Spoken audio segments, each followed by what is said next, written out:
Estaba escuchando todo, no acabé de escuchar todo. Uno de los maestros más prominentes en esta área de estos tiempos escatológicos, del cual mandamos los salmos, Carballosa. Casi se toma como 9 cursos, podríamos decir así, para explicar todo lo que es el milenio. Prácticamente yo estoy queriendo acabarlo el día de hoy, así que no pongan mucha esperanza en que les voy a decir de todo, porque el tiempo no me daría. Yo necesitaría un más, por ejemplo, para poder hacer entender todo lo que es el milenio.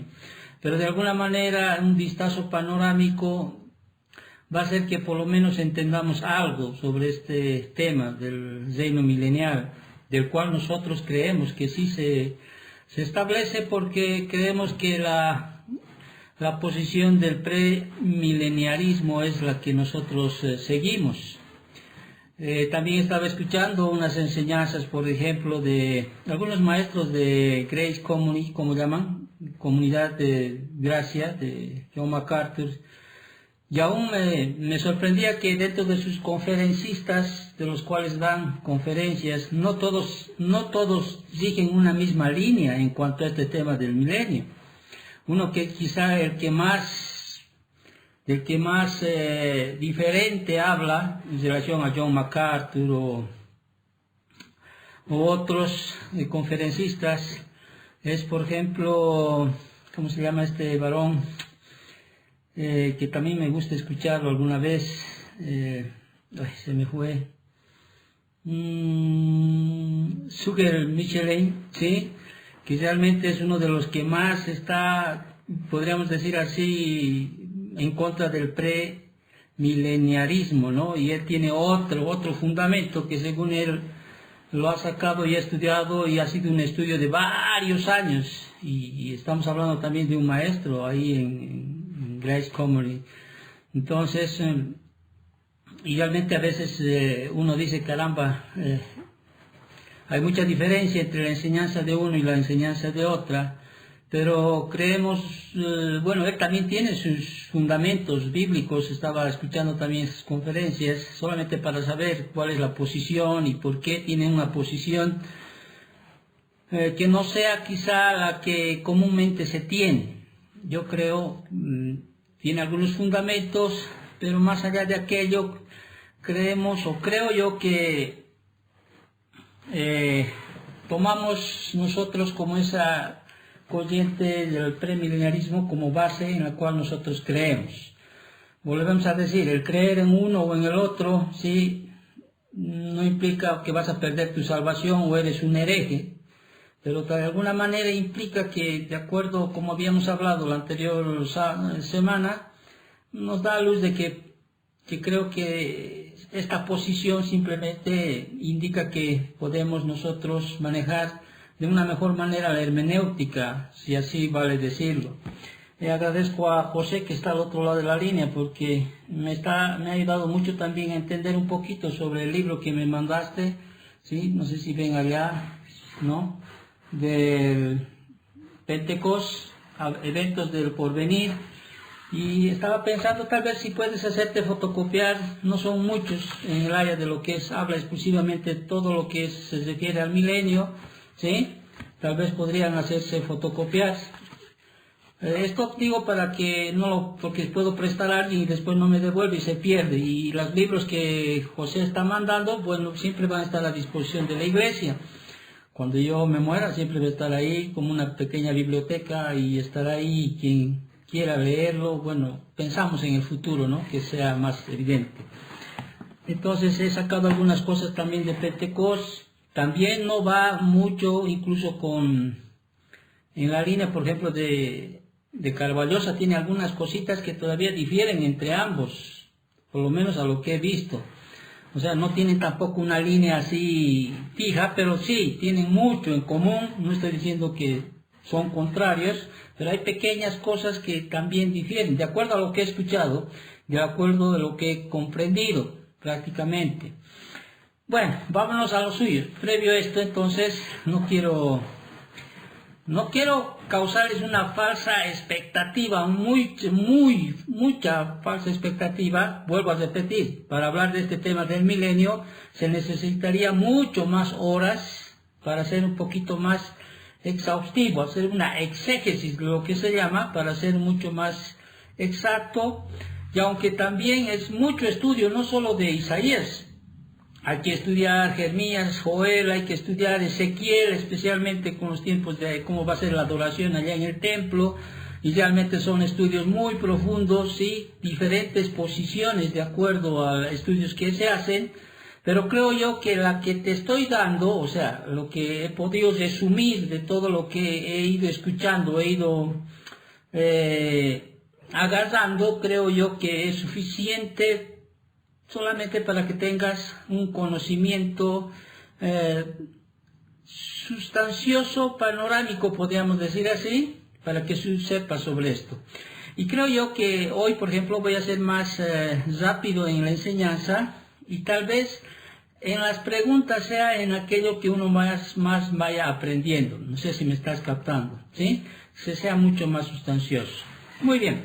La anterior semana habíamos hablado ya específicamente, antes de entrar a Isaías capítulo 11, capítulo 12, porque ahí habla del reinado justo del Mesías, que tiene el título el capítulo 11, y el capítulo 12 en la Biblia, que tiene un subtítulo que es el Cántico de Acción de Gracias, ¿no? Todo el capítulo 12, que son 6 versículos en el cual nos muestra cómo el pueblo de Israel va a cantar estos dos himnos cuando estén en el reino milenial, por dos razones, pero más adelante vamos a verlo esto. Y habíamos dicho que antes de estudiar el capítulo 11 y capítulo 12 de Isaías, donde habla específicamente de este tiempo, de este reino milenial, debíamos un poquito estudiar Apocalipsis capítulo 1, capítulo 20, del versículo 1 al 7. Ya lo hemos hecho la anterior semana, y habíamos quedado en el capítulo 11 de Isaías, y ahí hemos determinado 4 realidades del reino milenario. Y estas 4 realidades del reino milenario deben motivarnos ¿a qué? A anhelarlo, ¿sí? O sea, a esperar ese tiempo. 4 realidades del reino milenario que te motivan a anhelarlo. Y habíamos dicho una primera, del versículo 1 al 5, es la autoridad del reino. Del versículo 6 al 9, la vida del reino. Del versículo 10 al 16, habíamos dicho la población del reino. Y el capítulo 12, del versículo 1 al 6, la alabanza del reino. La anterior semana habíamos ya desarrollado el versículo 1 y 2 en la sección, o sea, en la primera realidad, que es la autoridad del reino. Y ahí habíamos visto, luego de explicar algunos títulos mesiánicos que se le da a nuestro Señor Jesucristo, como es llamado la vara del tronco de Isaí, es un título mesiánico que tiene el Señor. También habíamos hablado, en relación a este reino milenial hay varios títulos mesiánicos de los cuales son mencionados nuestro Señor Jesucristo. Y habíamos hablado en el versículo 1 y 2 específicamente 6 facultades en las que el Espíritu de Jehová capacitará al rey. ¿A cuál rey? A la vara de Isaí, ¿sí? ¿Cuáles eran esas 6 facultades en las cuales el Espíritu de Jehová iba a capacitar a este rey? Recuerda, vamos a tener un reino teocrático, ¿sí? Un reino perfecto. Y este reino perfecto pues va a ser regido por la vara de Isaí, quien es nuestro Señor Jesucristo. Y el Espíritu de Jehová, dice, le dan 6 facultades para regir este reino teocrático, y habíamos dividido en 3 áreas. Una área, la intelectual; una segunda área, la área práctica; y una tercera área, la área de su relación con Dios. En el área intelectual habíamos dicho que esta vara, o sea, el vástago, que fue capacitado por el Espíritu de Dios, en primer lugar, lo capacitó en el área intelectual. Y en el versículo 2 nos da las dos primeras, que era el espíritu de sabiduría, ya lo hemos definido aquello, y el espíritu de inteligencia. Y una segunda área en la cual el Espíritu de Dios lo va a capacitar al vástago o a la vara de Isaí o al tronco de Isaí, era en el área práctica, y es el espíritu de consejo y el espíritu de poder, del cual va a tener esa facultad para poder reinar en este reino milenial. Y una tercera área, habíamos manifestado, es el área de su relación con Dios, y habíamos detallado ahí el espíritu de conocimiento y el espíritu de temor. Amén. Y habíamos terminado el anterior jueves haciendo una pequeña observación, ¿no? Como vemos acá a la Trinidad manifestada en el versículo 1 y 2 de Isaías. El Hijo es la vara del tronco de Isaí, el Espíritu Santo es el Espíritu de Jehová, y el Padre es Jehová. Amén. Entonces, ya habíamos terminado con algo aliciente para nosotros. Ese mismo espíritu, ¿sí?, está en nosotros. Imagínate, ese mismo espíritu está en nosotros, y como somos portadores, o el Espíritu Santo mora en nosotros, podemos pedir al Señor que en un determinado momento en nuestra vida, pues se manifieste el espíritu de sabiduría, el espíritu de inteligencia, el espíritu de consejo, el espíritu de poder, el espíritu de conocimiento y el temor de Jehová. De hecho, se manifiesta muchas veces cuando nosotros damos un consejo. A veces no sabemos de dónde salen las palabras, pero sabemos que el Espíritu Santo, ¿sí?, saca de lo que hemos aprendido de la palabra del Señor, y pues eso hace que manifestemos el espíritu de consejo para un momento, una situación determinada. Pero aquí estamos hablando de un reino teocrático, un reino perfecto, un reino cuyas características no se ven, ni se va a ver con cualquier otro rey o cualquier otro presidente en estos tiempos. O sea, no se va a ver.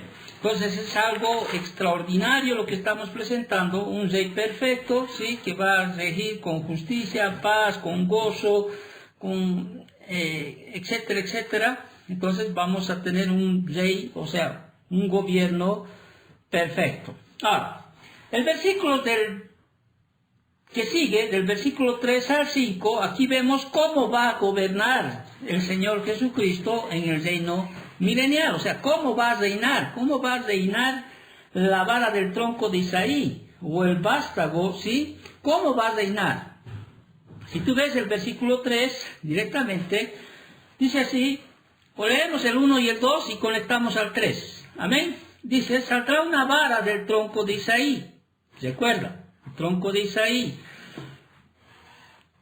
Y un vástago detoñará de sus raíces, y reposará sobre él el espíritu de Jehová, espíritu de sabiduría y de inteligencia, espíritu de consejo y de poder, espíritu de conocimiento y temor de Jehová. Y le hará, ahí está, cómo va a gobernar, cómo va a regir nuestro Señor Jesucristo en el reino milenario. Y hará entender, dice, fíjate, diligente, y le hará entender diligente en el temor de Jehová. Esta palabra diligente, traducido del hebreo, se puede traducir mejor, él se deleitará. Él se deleitará en el temor de Jehová. No juzgará según la vista de sus ojos, ni arguirá por lo que oyen sus oídos. ¿Qué significa esta última parte? O sea, ¿qué significa Isaías 11:3? Cuando leemos acá que no juzgará según la vista de sus ojos, ni arguirá por lo que oigan sus oídos. Debido a que su relación cercana, perfecta con Dios, este rey no va a tomar decisiones en base a lo que ve, está diciendo, no va a tomar decisiones en base a lo que oye. Ahora, ¿qué quiere decir esto? que no va a tomar decisiones en base a un conocimiento superficial, carnal, limitado o por sentidos externos. No va a tomar decisiones en base o por un conocimiento que no agrada a Dios, un conocimiento superficial. ¿Por qué? Porque él se deleita en honrar a Dios. Él va a tomar decisiones como a Dios le gusta. Él se deleita en obedecer a Dios. O sea, no como se dice, no por un dicho, no por lo que ha oído, él va a gobernar, sino porque tenemos que entender que el Rey de Reyes, o sea, aquí el Señor, nuestro Señor Jesucristo, tiene facultad después de omnipresencia, omnipotencia. O sea, él no va a juzgar por cosas que ha oído o por cosas que se han dicho, sino que él lo va a hacer porque este rey tiene esas 6 facultades que el Espíritu de Jehová le ha dado para reinar. Amén. Entonces, el versículo 4 dice, sino que juzgará con justicia a los pobres. Aquí podríamos hablar, una mejor traducción, mansos, humildes. O sea, él va a ser compasivo e imparcial al aplicar la justicia. No va a haber, en este gobierno teocrático no va a haber injusticia. Todo va a ser justo, conforme a la justicia. Sino que juzgará, dice, ¿con qué? Con justicia a los pobres, en este caso a los humildes, ¿sí? O a los mansos, y arguirá con equidad por los mansos de la tierra, y herirá la tierra con una vara de su boca, y con el espíritu de sus labios matará ¿a quién? Al impío. ¿Qué implica esto? No va a tolerar que alguien peque, ¿sí? No va a tolerar que alguien quebrante un principio, un mandato, no va a tolerar. Y aquí nos dice que Él los va a matar, podríamos decir así. No va a tolerar el pecado. O sea, ¿por qué? Porque Él no es como un juez, no es como un rey que nosotros conocemos en este tiempo, un rey terrenal, que gobierna o juzga en injusticia. Él no va a permitir aquello. Ahora, hay preguntas para más después, si la hay, si tú te acuerdas. Puedes preguntar muchas cosas. Y herirá, dice, o sea, en el hebreo herirá, esto es, golpeará. ¿Ya? Golpeará la tierra con la vara de su boca y con el espíritu de sus labios matará al impío. Esto es como un lenguaje figurado que se está utilizando aquí, ¿ya? En otras palabras, que dice que a través de las leyes y decretos reales, o sea, Él va a juzgar. O sea, la idea es que Él va a herir y matar con sus leyes reales. Vuelvo a repetir, no va a tolerar que alguien se rebele contra él. No lo va a hacer. Entonces, cuando leemos el versículo 4, entonces esto significa que las leyes y decretos van a ser aplicados de manera coherente, de manera uniforme, de tal manera que no va a quedar ningún violador de sus leyes sin ser castigado. O sea, va a haber leyes, ¿sí? Pero nadie va a pasar por alto, o sea, nadie va a burlar, podríamos decir así, ninguna ley. Recuerden, en el reino milenial se van a establecer jueces también, ¿sí? Se van a establecer personas como juez de gentes, personas que van a ayudar, podríamos decir, a regir, ¿sí? O sea, en el reino milenial. Muy bien. Versículo 5 dice, y será la justicia, dice, cinto de sus lomos, y la fidelidad ceñidor de su cintura. O sea, está reforzando lo que está diciendo el versículo 4. O sea, que Él va a juzgar con compasión y con justicia a los pobres y humildes. Que todo en su reino será guiado por justicia, la fidelidad y la verdad. ¿Cómo lo apago sus voces que están ahí? ¿De alguien está prendido? Amén. Amén. Entonces, ahí vemos, en el versículo del 2 al 5, vemos cómo Él va a regir. Bueno, parte de cómo va a regir, porque hay mucho más material. Si uno quisiera ver cómo va a ser el reino milenial, hay mucho más material. Pero según Isaías capítulo 5, del 2 al 5, vemos cómo va a regir. material. Amén. Estoy buscando.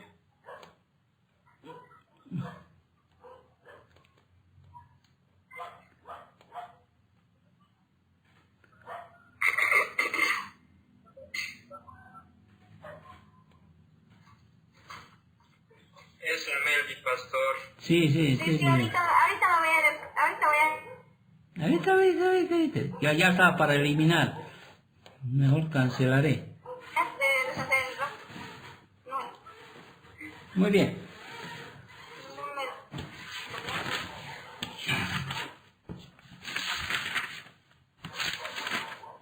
Muy bien. Estamos viendo 4 realidades. ¿Sí? La primera hemos acabado, versículos del 1 al 5, la autoridad del reino. Amén. Ahora, vamos a una segunda realidad y es la vida del reino. Versículos del 6 al 9. Ahora, imagínate, estamos en el reino milenial. En este tiempo, debido al pecado del que el ser humano vivimos en un mundo donde no hay paz, no hay seguridad, ¿sí? Desde la maldición que Dios determinó en Génesis capítulo 3, del 14 al 19, podemos ver, vivimos en contiendas, enemistades, pleitos, odiando a otros, siendo odiados por otros, hay guerras, hay egoísmos, hay tanta maldad, y aún la creación misma, ¿sí? Por causa del pecado, pues también entró la muerte, o sea, entró, podríamos decir así, entró todo lo mal, y pues ahora en este tiempo vivimos en función a lo que la creación, a lo que el pecado ha hecho en la maldición de la tierra. Pero en ese reino teocrático, ¿sí? En ese reino milenial del cual hablamos, todo esto va a cambiar. Todo esto va a cambiar. Y es así que vamos a este segundo punto, ¿cómo va a ser la vida en el reino? Ahora, acá en los versículos del 6 al 9, más hace énfasis, podríamos decir así, cómo será este reino. Y aquí vamos a ver tres indicadores que encontramos en Isaías capítulo 11, del versículo del 6 al 8, al 9, indicadores cuales nos permiten cómo va a ser la vida en el reino. ¿Cómo va a ser la vida en el reino? Vemos en primer lugar, vamos a ver la alteración en la naturaleza de los animales depravadores. Una segunda cosa que vemos aquí, en este segundo punto, la vida del reino, vemos una alteración en la naturaleza de los animales carnívoros. Y una tercera, vemos una alteración en los animales peligrosos. Entonces, recuerda, estos tres indicadores, que la maldición, aquí vemos que la maldición va a ser atenuada, o sea, no va a ser quitada completamente la maldición. ¿Por qué? ¿Por qué podemos decir aquello? Porque según Apocalipsis capítulo 21, versículo 4, si tú vas a Apocalipsis 21, 4,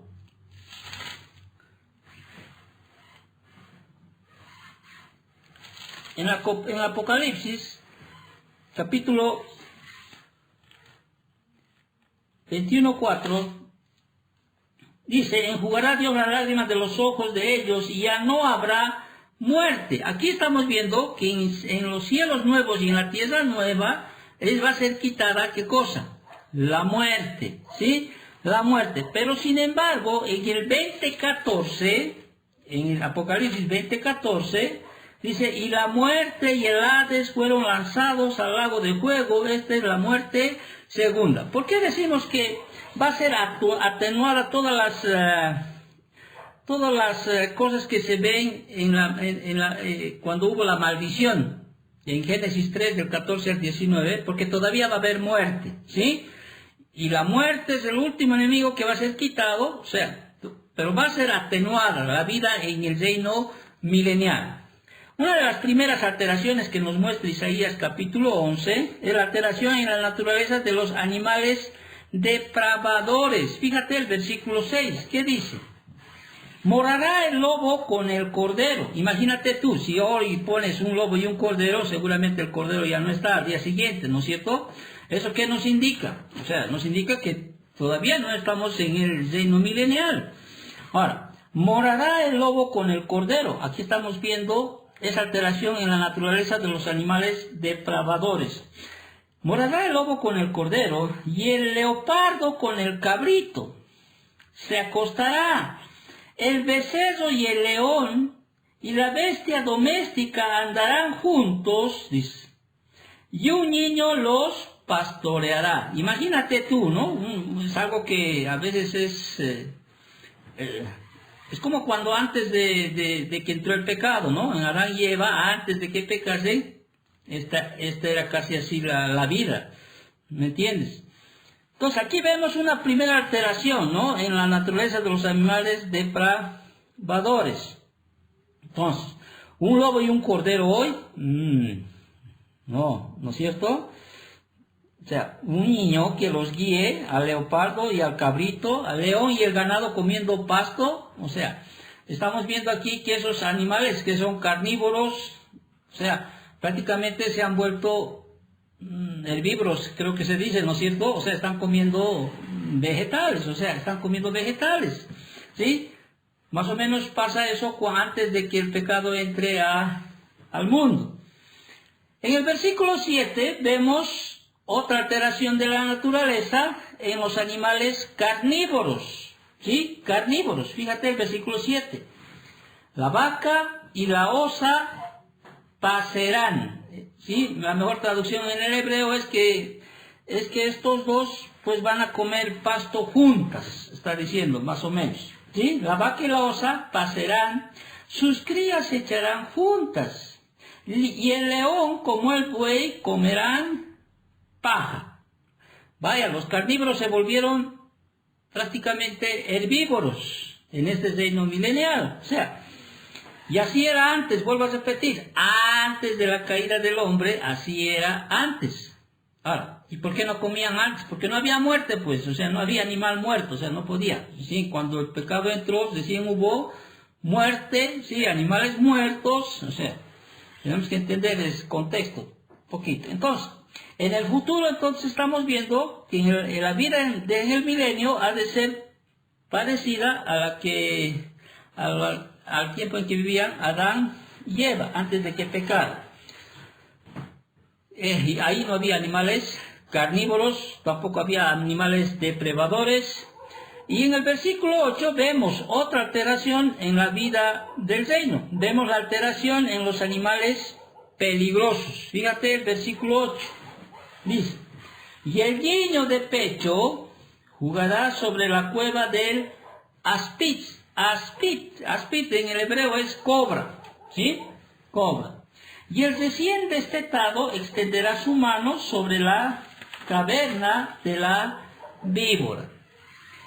Yo creo que no necesita mayor explicación. ¿Te das cuenta cómo va a ser la vida en el reino milenial? ¿Sí? Ya me imagino, ¿no? A un bebé ahí jugando con una cobra, ¿no? ¿En este tiempo pasa eso?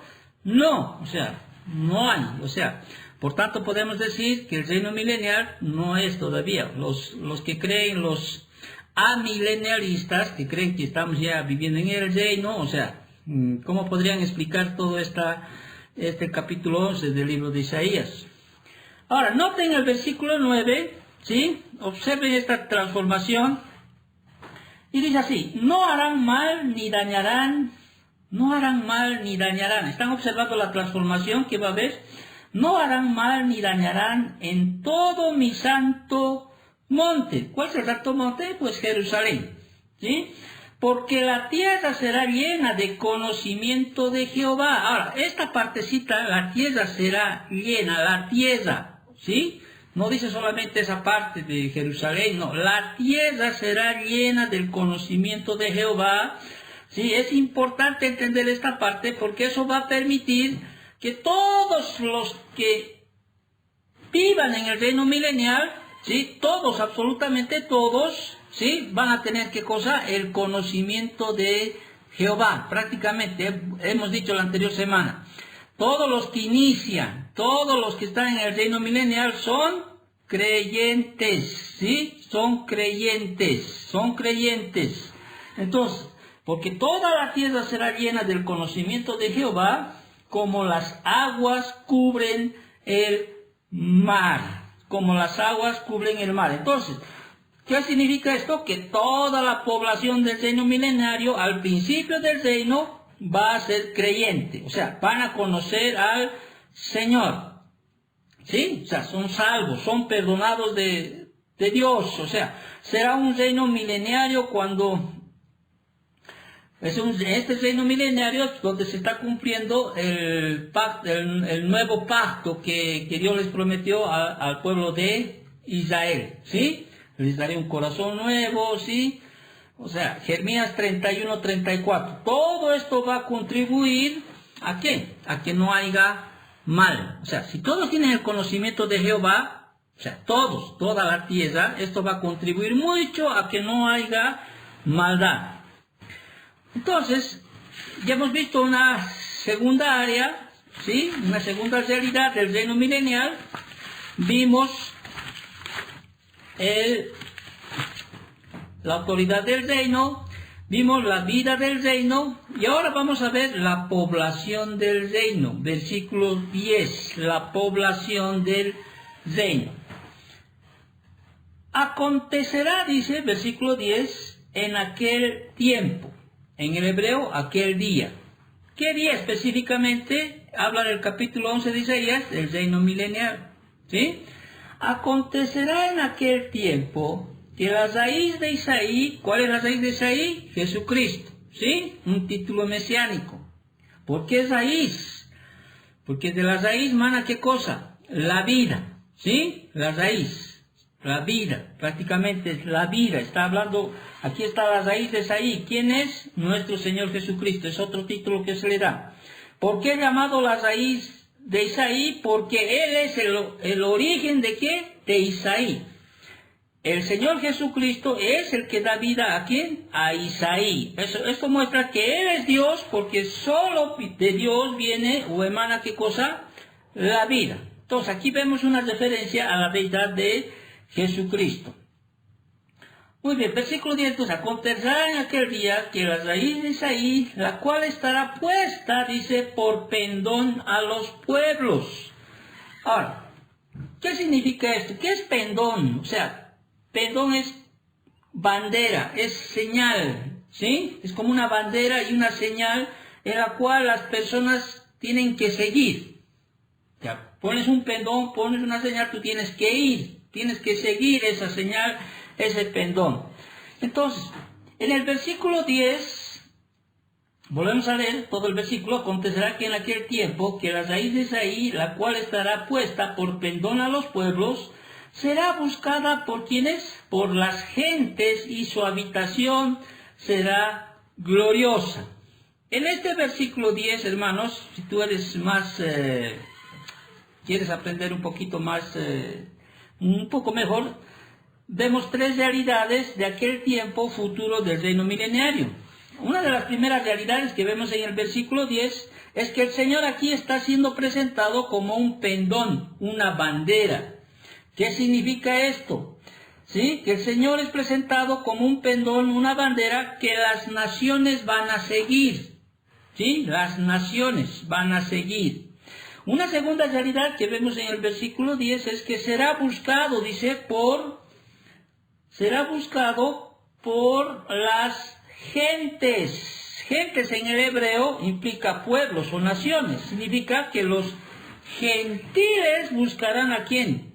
Al Mesías. Al Mesías. Entonces, cumplirá también, o sea, no solo los gentiles, ¿no?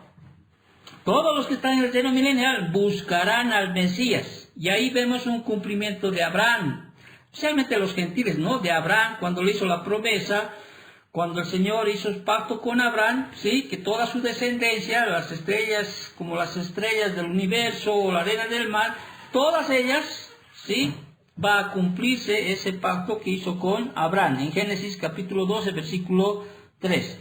De hecho, esta profecía está siendo cumplida en parte por la iglesia.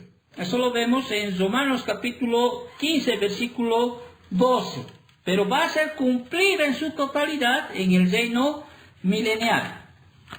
Muy bien, entonces será buscado por todas las gentes. Y una tercera realidad de este versículo 10 es que su habitación será gloriosa. Y cuando aquí habla habitación, en el hebreo dice su lugar de reposo.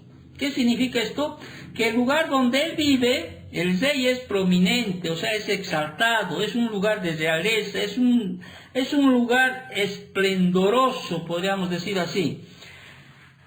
Muy bien, y el versículo 11 continúa. Asimismo, dice, asimismo, acontecerá en aquel tiempo, nuevamente. ¿Cuál es el tiempo? ¿Cuál es ese día?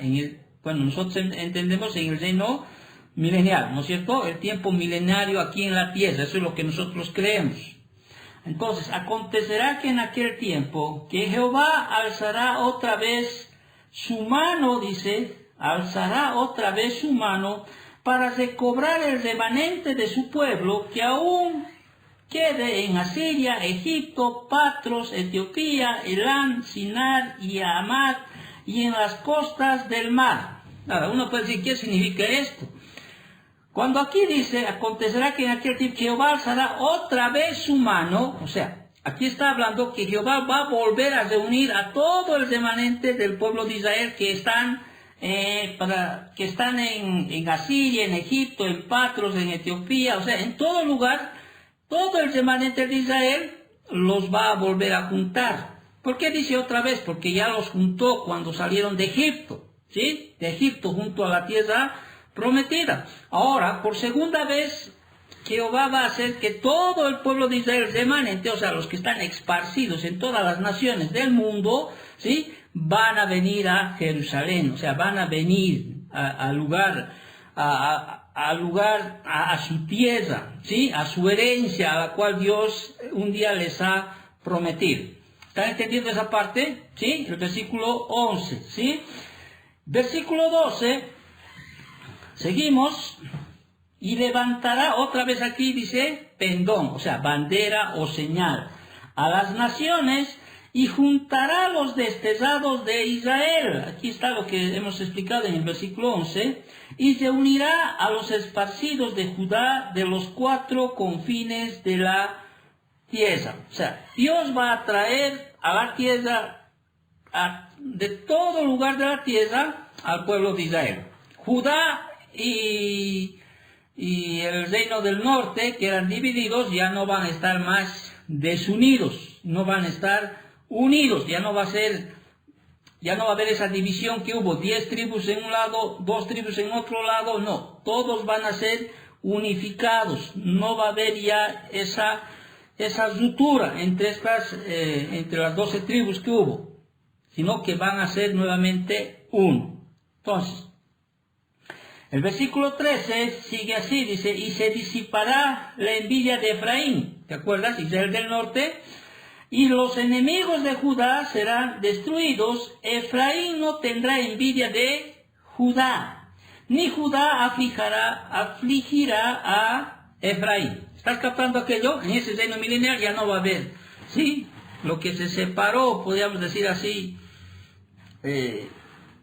antes, o sea, en Primera de Reyes 12, cuando hubo esa Efraín y Judá, ¿sí? Se separaron, ¿no es cierto? Ya no va a haber más, se van a juntar. Te estás dando cuenta que estamos hablando más de judíos, ¿sí? ¿Sí? Ese es el centro, podríamos decir así, ¿no? El centro de todas las cosas que va a pasar, porque ahí es donde el Señor va a reinar, ¿sí? Porque generalmente se habla cuando el reino milenial mucho más de Jerusalén y Palestina, porque hay mucho que ver en las Escrituras en estos dos lugares. Y el versículo 14 continúa hablando de la posición de Israel que tendrá en el milenio. Estamos hablando de la posición que Israel tendrá en el milenio. Sino que volarán sobre los hombros de los filisteos al occidente y saquearán también a los del oriente. Edom y Moab les servirán y los hijos de Amón los obedecerán. O sea, aquí indica que la nación de Israel será la nación dominante en el milenio, ¿sí? Va a ser la dominante en el milenio, eso está diciendo. que va a ser una de las naciones más dominantes. De hecho, cuando uno va, por ejemplo, en el libro que lo tengo,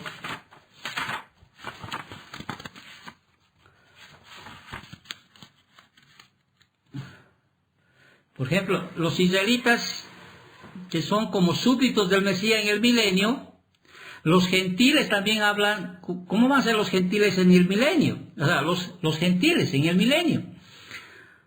Los gentiles serán introducidos para que tengan relación con el rey. Uno, el hecho de la participación de los gentiles en el milenio se promete en las escrituras proféticas. Hay un montón de referencias en relación a aquello. Los gentiles serán siervos de Israel durante esa era. También hay un montón de versículos. Los gentiles que estén en el milenio habrán experimentado la conversión antes de su admisión. Eso en cuanto a los gentiles en el milenio. Pero entendemos entonces, versículos que hemos leído, el 14, la nación de Israel va a ser una nación dominante en el milenio. ¿Sí? Dominante en el milenio.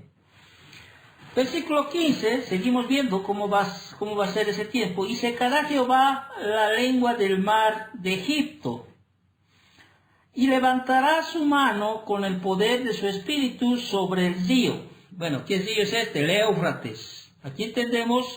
Y lo herirá en sus 7 brazos, y hará que pasen por él como sandalias. Aquí implica de que lo va a secar el río Éufrates, ¿sí? Y la idea aquí es que así como Jehová secó el mar Rojo, ¿no es cierto?, cuando el pueblo de Israel salió, para liberar a los israelitas de Egipto, así también secará, dice Dios, el río Éufrates en el futuro, para liberar de manera definitiva al pueblo de Israel.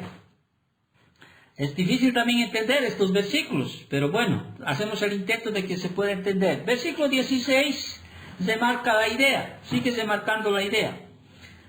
Dice, y habrá camino para el remanente de su pueblo, el que quedó en Asiria, el que quedó de Asiria, de la manera que lo hubo para Israel el día que subió de la tierra de Egipto. Entonces, aquí se marca, todas las naciones, ¿sí?, especialmente la nación de Israel, que va a ser predominante en el reino milenial. Entonces vemos aquí que Dios va a quitar todos los enemigos del pueblo de Israel. Va a quitar, ¿sí? No va a haber enemigo que vaya en contra del pueblo de Israel, como lo hay en la actualidad, ¿sí? No va a haber ningún. De hecho, va a ser una nación dominante en el reino milenial. Desde ahí se va a regir, desde ahí se va a gobernar, ¿ok? Entonces vemos que el Señor Jesucristo va a regir o va a gobernar desde Israel. Amén. Entonces hemos visto ya 3 realidades en este capítulo, en el capítulo 11, la autoridad del reino. Hemos visto la vida del reino y la población del reino. Ahora, el capítulo 12, vemos la alabanza del reino. ¿Cómo va a ser la alabanza en el reino? Los versículos del 1 al 6 del capítulo 12, aquí encontramos 2 himnos que cantarán los israelitas en el milenio. 2 himnos van a cantar los israelitas en el milenio. El versículo 1 al 3 está el primer himno, y el versículo 4 al 6 está el segundo himno que cantarán el pueblo de Israel en el milenio. Ahora, versículo 12. En aquel día, otra vez, ¿cuál es ese día? Bueno, estamos hablando del reino milenial. En aquel día, ¿sí?, cantaré a ti, oh Jehová, dice. ¿Quién cantarán? Los israelitas, ¿sí? Cuando esté el pueblo de Israel remanente escogido, pues cantarán. ¿Y dónde van a cantar? En la tierra, no en el cielo, en la tierra. Cantaré a ti, oh Jehová, dice, pues aunque te enojaste contra mí, tu indignación se apartó y me has consolado. He aquí, Dios es salvación mía, me aseguraré y no temeré, porque mi fortaleza y mi canción es Jehová, quien ha sido salvación para mí.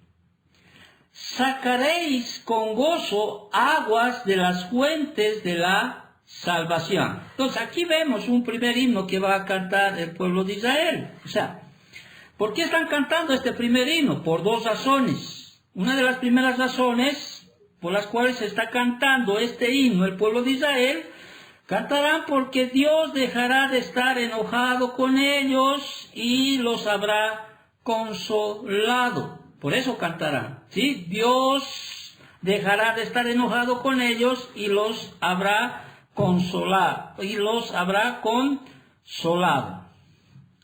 Y segunda razón por las cuales van a cantar, pues cantarán porque Dios es su salvador personal, es su salvador personal. Si tú ves aquí, hace énfasis de la salvación, ¿sí? Para mí, dice, la salvación para mí. No temeré porque mi fortaleza, mi canción es Hat Jehová, Hat Jehová. Mi canción es Hat Jehová. Amén. Y cuando dice Hat Jehová, bueno, está especificando que Dios es el que guarda el pacto. Eso es lo que está hablando, que Dios es el que guarda el pacto. Entonces, están celebrando los israelitas en el reino milenario, aquí en la tierra, ¿sí? Cuando van a disfrutar el cumplimiento ¿de qué? De los pactos que hemos hablado la anterior semana, del pacto abrámico, del pacto sacerdotal, del pacto davídico, del nuevo pacto, ¿sí? Y aún hay otro pacto que es el que lo llaman el pacto de Palestina, ¿ya? Entonces, por esas razones van a cantar el pueblo de Israel estos dos himnos. El primer himno entonces cantan porque ya ven que Dios, o sea, dejará de estar enojado con ellos, sí, no solo dejará de estar enojado con ellos, sino también que los consolará. Y una segunda razón por la cual están cantando este himno es porque Dios es su salvador personal. Y en el segundo himno, que es versículo 4, 5 y 6, aquí hay más imperativos, o sea, hay más mandatos a alabar a Dios. Si tú te vas a dar cuenta, hay como 8 mandatos que da, 8 imperativos. ¿Sabes qué es imperativo, no es cierto? Es un mandato. Y aquí vas a encontrar mandatos como cantad, aclamad, haced célebres, recordad, cantad, sea, regocíjate, canta, ¿sí? Son himnos que tienen en su contenido mandatos. Versículo 4. Y diréis aquel día, cantad a Jehová. Un imperativo, cantad a Jehová. ¿Sí? Cuando habla de Jehová, está hablando del Dios de pacto. Aclamad su nombre, es otro imperativo. Aclamad su nombre. ¿Sí? O sea, está diciendo, invoquen su nombre. O sea, ¿quién es Él? Sus atributos, cualidades, etcétera, etcétera. Haced célebres en tus pueblos sus obras. O sea, den a conocer, está diciendo en el hebreo, a los pueblos, ¿sí? Den a conocer a los pueblos sus obras. Recordad, es otro imperativo que vemos aquí, ¿sí? O sea, mencionen o anuncien, está hablando, que su nombre es engrandecido, exaltado. Recordad que su nombre es engrandecido. Es un mandato que está dando al pueblo de Israel en este himno. Cantad otra vez salmos, es otro mandato. Cantad salmos, es un imperativo. ¿A quién? A Jehová. ¿Sí? Recuerda, Jehová implica Dios del pacto. ¿Por qué? Porque ahí está el propósito en el versículo 5. Bueno, el primer propósito, porque en el 6 también hay otro propósito. En el 5, porque ha hecho cosas magníficas. Sea sabido esto por toda la tierra. Otro mandato, otro imperativo. Versículo 6, regocíjate, dice. O sea, en otras palabras está diciendo, grita con gozo. Y canta. Otro mandato, último. Regocíjate y canta, oh moradores de Sión. O sea, los que viven o los que moran en Sión. ¿Por qué? ¿Por qué debo cantar? ¿Por qué debo regocijarme? ¿Sí? Y ahí dice, porque grande es en medio de ti el Santo de Israel. Grande es en medio de ti el Santo de Israel. Amén. Ahora, antes de terminar esta enseñanza, en el capítulo 12 podemos ver 4 principios para que alabes a Dios como creyente. Vamos a entrar en una aplicación a nuestras vidas. ¿Sí? 4 principios que nos muestra el capítulo 12 para que tú alabes a Dios como creyente. ¿Cuál es el primer principio? O sea, versículo 1 del capítulo 12. Dios es el centro de la alabanza. Dios es el centro de la alabanza. Cantaré a quién dice, cantaré a ti, oh Jehová. Dios es el centro de la alabanza. Dios es el enfoque de la alabanza. Debemos cantarle al Señor, debemos alabarle al Señor. O sea, Él es el centro de la alabanza. Solo Él es digno de ser alabado, digno de ser honrado. Solo es a ti sea la gloria. Solo a Él podemos alabar, cantarlo.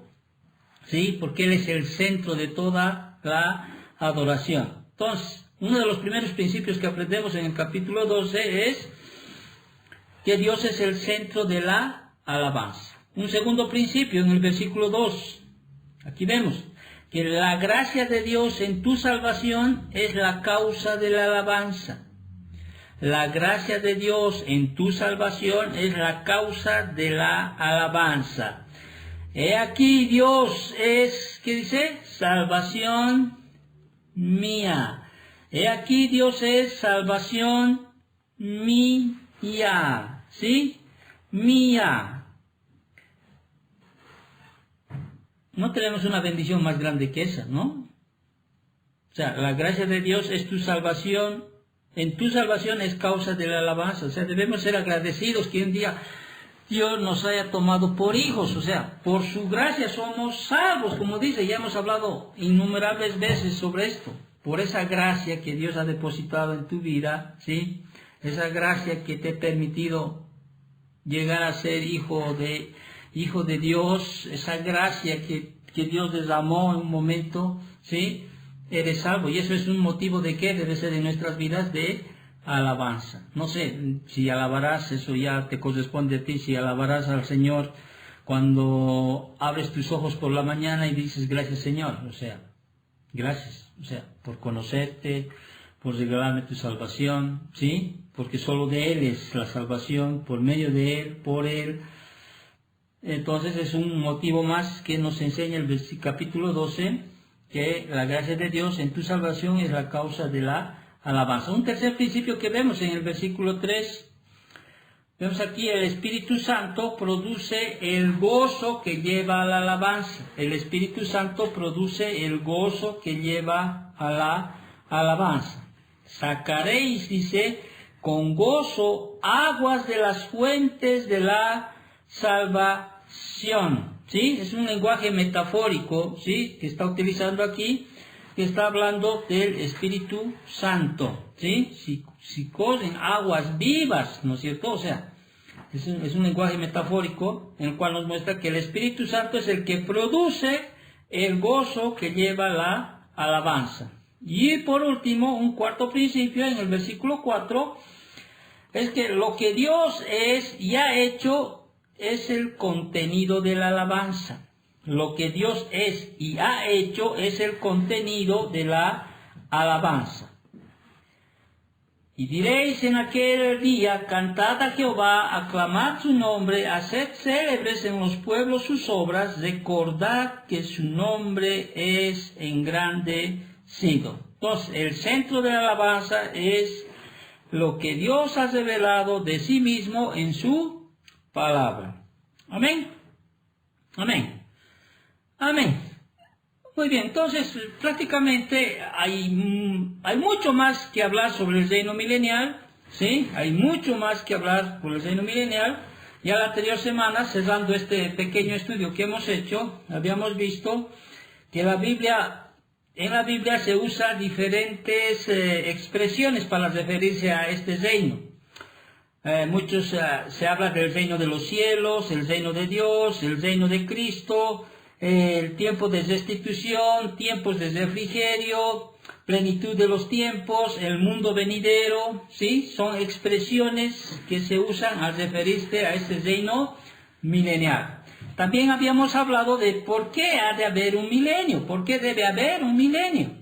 Y habíamos dicho, para recompensar al pueblo de Dios, y hay un montón de versículos que respaldan aquello, para recompensar al pueblo de Dios. Entonces se usará este periodo para recompensar a los santos de Dios, ¿sí? Y nos va a dar autoridad y gobierno y la oportunidad de influir en ese reino en base a nuestra fidelidad aquí en la tierra. Hay muchas parábolas que se refieren en ese sentido, ¿no es cierto?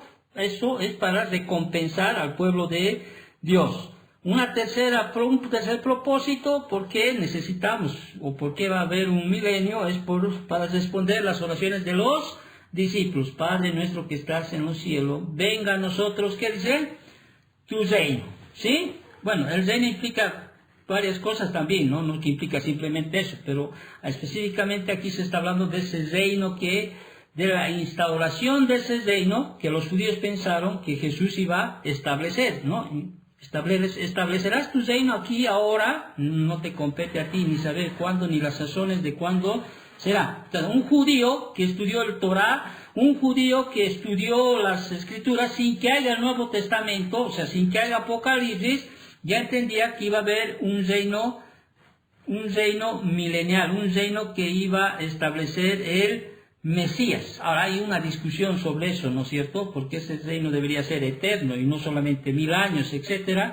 Pero entendemos que el reinado de Cristo no solo se aplica al reino milenial, sino también al reino eterno que se va a dar.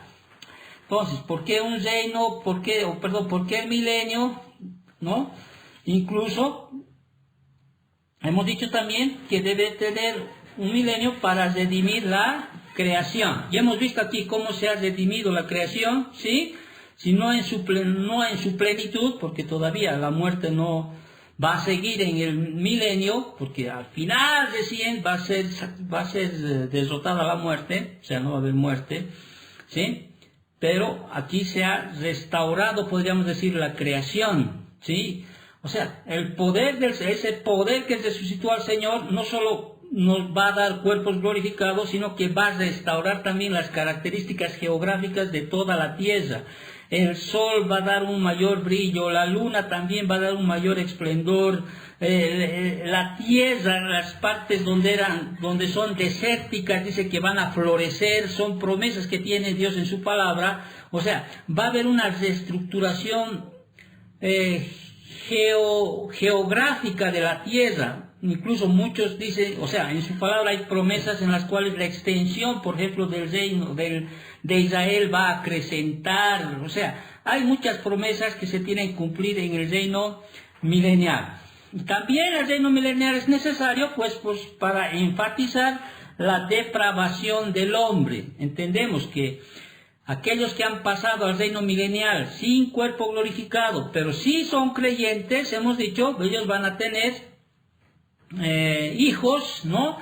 Pero estos hijos en ese tiempo pues van a mostrar y van a enfatizar, ¿sí? Que aunque le quites a Satanás de escena, aunque le quites a los demonios de escena, aunque le quites ese dominio de la potestad, o sea, de que el príncipe que es Satanás de este mundo, aunque le quites, ¿sí? Se va a manifestar siempre la depravación del hombre, ¿sí? O sea, se va a manifestar en esos tiempos.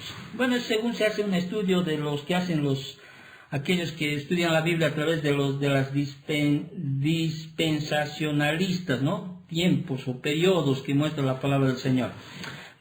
Sería largo explicar los periodos, porque hay 8 periodos de los cuales se habla en la palabra. Los que estudian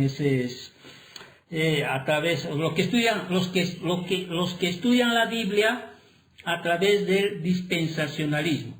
Hablan por ejemplo, de la edad de la inocencia que terminó con la desobediencia voluntaria, ¿no es cierto? Hablan de la edad de la conciencia, que también terminó en construcción universal. Hablan del gobierno humano, que terminó también en la adoración en la adoración al diablo y a la torre de Babel. Hablan de la edad de la promesa, también en la cual terminó con el pueblo de Dios fuera de la tierra prometida, esclavizado en Egipto. Hablan de la edad de la ley, hablan de la edad de la Biblia, hablan de la edad de la tribulación, y también hablan de la edad final, de la edad del reino milenial, que también va a terminará en un intento de destruir a Dios mismo. Pero cuando leemos Apocalipsis, pues Dios los va a vencer a todos, los va a matar a todos, ¿sí?, para establecer cielos nuevos y tierras nuevas. Entonces, otro de los propósitos del milenio es establecer, ¿no?, o sea, cumplir los pactos que Dios tiene con el pueblo de Israel. Ya hemos mencionado el pacto que Dios hizo con Abraham, el pacto davídico, sí, la descendencia de la descendencia de David iba a subir al trono, sí, el pacto palestino, el nuevo pacto, el pacto sacerdotal, son cosas que se van a cumplir en el reino milenial. Para saber estas cosas tienes que hacer un estudio de Ezequiel, tienes que hacer un estudio de Joel, tienes que hacer un estudio de varios pasajes que están en Isaías, Daniel, o sea, prácticamente es todo un estudio muy profundo. Ahora, hablando del reino milenial, también podemos ya deducir cómo va a ser, qué características tiene el reino milenial, o sea, cómo será. Ya hemos hablado algo el día de hoy, ¿no? Será un tiempo de paz, será un tiempo de prosperidad, será un tiempo de santidad, o sea, de pureza, será un tiempo de salud perpetua, ¿sí? No va a haber ciego, no va a haber sordo, ¿sí? No va a haber deformidad, ¿sí? El Señor va a arreglar toda deformidad del cuerpo físico, ¿sí? Esa nariz lora que tienes quizás, ¿no? O sea, no va a haber ninguna deformidad en el cuerpo físico. Va a ser un tiempo va a ser un reino caracterizado por justicia, lo hemos dicho, de obediencia, ¿sí? Va a haber plenitud del Espíritu Santo en las vidas en nuestras vidas, o sea, son características del reino milenial que se establece. Amén. Oremos y tal vez las preguntas pueden salir para que puedas aprender algo más. Oremos para terminar, pero me gustaría orar. Gracias, Señor, por tu palabra, gracias por tu enseñanza, bendito Dios, te agradecemos por todo lo que pones por delante nuestro. Espero, Señor, que mis hermanos que están al otro lado de la línea sepan algo más, Señor, de esa promesa que tú tienes en tu palabra, de ese tiempo glorioso, de ese reinado maravilloso, perfecto, Señor, en el cual tú vas a regir con vara de hierro, como dice tu palabra, en el cual, Señor, muchas naciones de todos lados de la tierra van a ir y te van a buscar, porque tú vas a hacer esa señal, ese pendón, esa bandera, Señor, en el cual todas las naciones van a ir a buscar y a adorarte, Padre Santo. Gracias, Señor, porque también hemos aprendido que tú eres un Dios que cumple tus promesas, y lo vemos, Señor, cumplidas en todo lo que has prometido para tu pueblo escogido, que es el pueblo de Israel. Y por tu gracia también la iglesia que abrazamos, Señor, muchas de esas promesas también van a ser cumplidas, Padre Santo. Y, Señor, añoramos ese tiempo, Señor, donde podamos vivir en paz, en quietud, en justicia, Señor, con gozo, con equidad, con santidad, bendito Dios, porque vivimos en tiempos tan duros, tan feos, tan malvados, Señor, donde la injusticia reina, donde no hay paz, donde no hay gozo, Señor, donde es un lugar, Señor, de maldad. Y añoramos, Señor, que tú establezcas, Señor, ese reino que tú tienes preparado, Padre Santo. Gracias, Papito amado, bendigo la vida de mis hermanos que están al otro lado de la línea. Te agradezco por su atención, por su disposición y aún hasta por soportar, Señor, quizá los tiempos, Señor, que están allí. Y te agradezco, Señor, por todo. En nombre de Cristo Jesús. Amén. Amén.